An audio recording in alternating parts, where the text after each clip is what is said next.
Caseifici Gran Terre, azienda leader nel settore agroalimentare italiano, ha inaugurato l'ampliamento dello stabilimento produttivo di Somma Campagna nel Veronese, un evento che segna il percorso di sviluppo del gruppo che si è concretizzato nell'ampliamento dei magazzini di stagionatura. L'ampliamento di confezionamento permetterà inoltre di poter contare su una produzione potenziale di oltre 20.000 tonnellate all'anno e di realizzare nuove tipologie di prodotto richieste dal mercato. Presidente, allora è stata fatta un'operazione che da tempo ha messo insieme parte dell'Emilia Romagna e parte del Veneto. È concretizzato anche questo stabilimento, si è concretizzato, che vede un investimento importante di quanti milioni?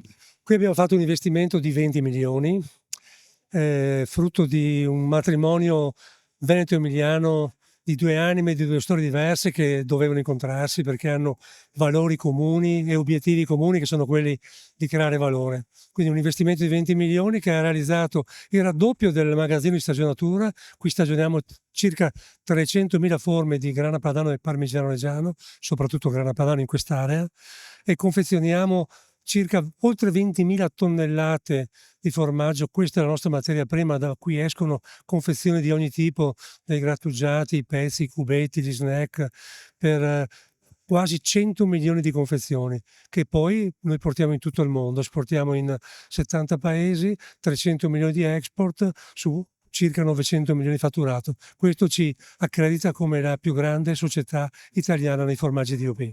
Ecco, sono numeri importanti, come sono importanti anche gli addetti che sono impegnati in questo grande gruppo, addetti che sono non solo caseifici e che lavorano in caseifici, ma anche nelle strutture.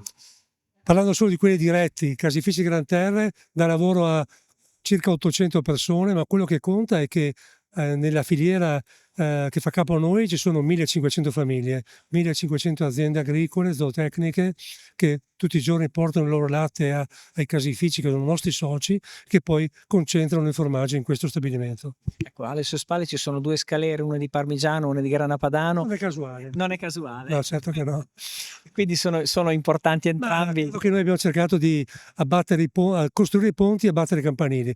Credo che questo sia il successo più grande della nostra impresa, che è quella di superare le appartenenze, le ideologie, qualche volta anche i pregiudizi, le diffidenze, e metterci insieme per un comune obiettivo che è quello di creare valore per il territorio. Qui non transitano solamente queste due DOP, ma anche altri formaggi. Grana padano e parmigiano sono le due principali DOP che rappresentano anche in Italia il valore assoluto della nostra zootecnia. Poi in Veneto abbiamo le altre DOP che sono l'Asiago, il Piave, il Monte Veronese, ma sono complementari queste.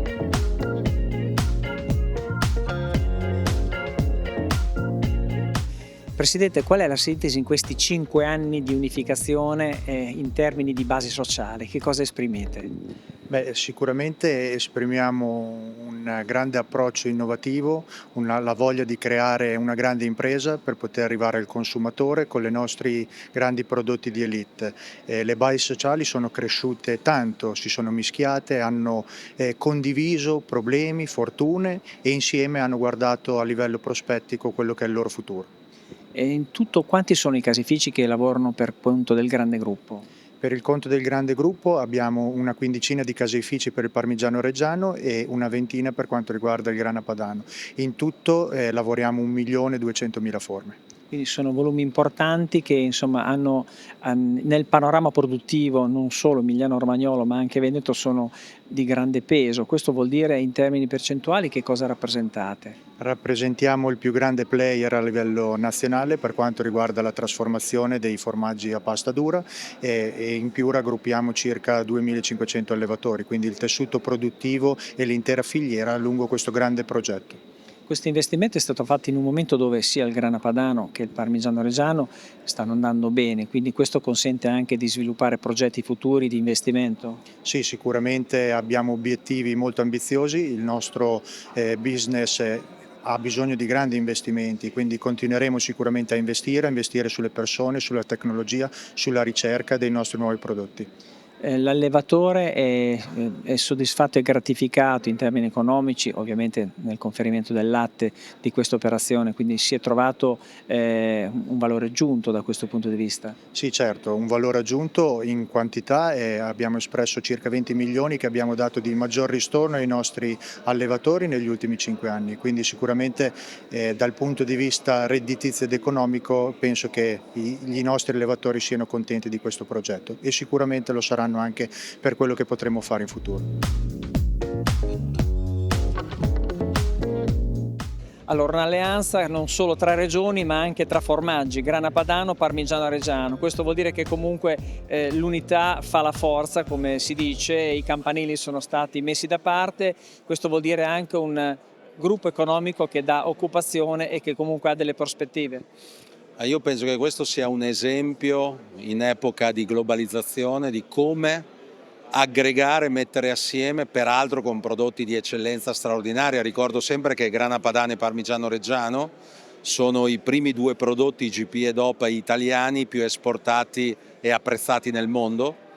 Mettere insieme la produzione di queste due eccellenze straordinarie, farlo col gruppo Gran Terra e dunque la cooperazione che si ritrova ulteriormente e ancora di più protagonista per mettere insieme territori, Emilia-Romagna e Veneto, che abbandonando i campanili ma mettendo insieme la tanta qualità, competenza e passione riescono a costruire un colosso ancora più grande che può competere con i territori e le imprese più avanzate del mondo.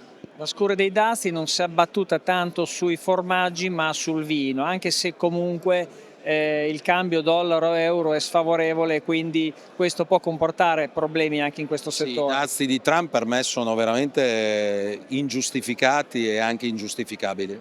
Peraltro chi rischia di pagarla di più è l'Emilia-Romagna o il Veneto, che sono le regioni prime, da tanti anni, sono le prime due regioni prime per export pro capite. Prima l'Emilia-Romagna, seconda il Veneto, terza la Lombardia.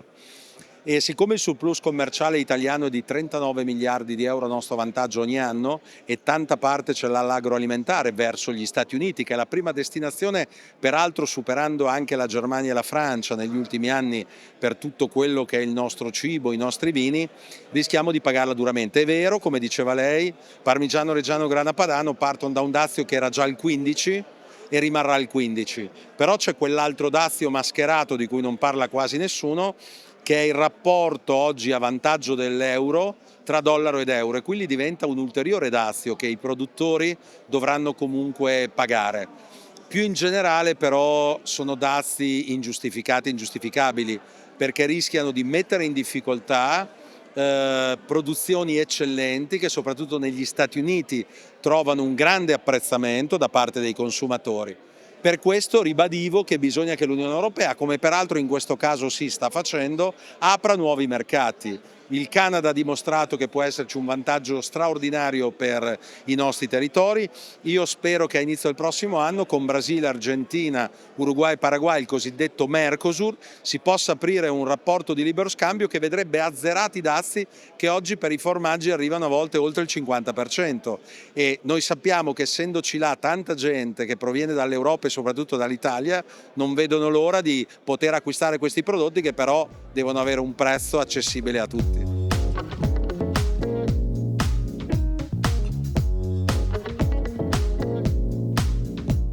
Le DOP, comunque tutti i marchi che sono in Emilia Romagna, compresi quelli del Veneto, cioè siamo da questo punto di vista, offriamo un paniere all'estero che è importante, che è anche riconosciuto sul piano della qualità, quindi insomma i campanili in questo caso sono stati abbattuti. Il Made in Italy agroalimentare cresce dal punto di vista quantitativo, l'export ha raggiunto il livello storico dei 70 miliardi di euro e cresce anche grazie alle produzioni DOP e IGP, che sono importanti perché legano i prodotti a un territorio e garantiscono al consumatore la qualità, perché dietro quel bollino c'è una filiera, c'è un disciplinare, ci sono i controlli e quindi c'è poi la ricchezza creata sul territorio, quindi è molto importante valorizzarli. Anche per questo come Emilia Romagna lanceremo una richiesta alla Commissione europea al commissario Hansen e anche al Ministero di fare un grande piano europeo per la valorizzazione dei prodotti DOP e IGP, mettendo 1 miliardo di euro per la promozione e anche per conquistare nuovi mercati. Oggi mettiamo per tutti i prodotti meno di 300 milioni di euro a livello europeo, è troppo poco perché davanti abbiamo delle sfide enormi e li dobbiamo questi prodotti portare ovunque.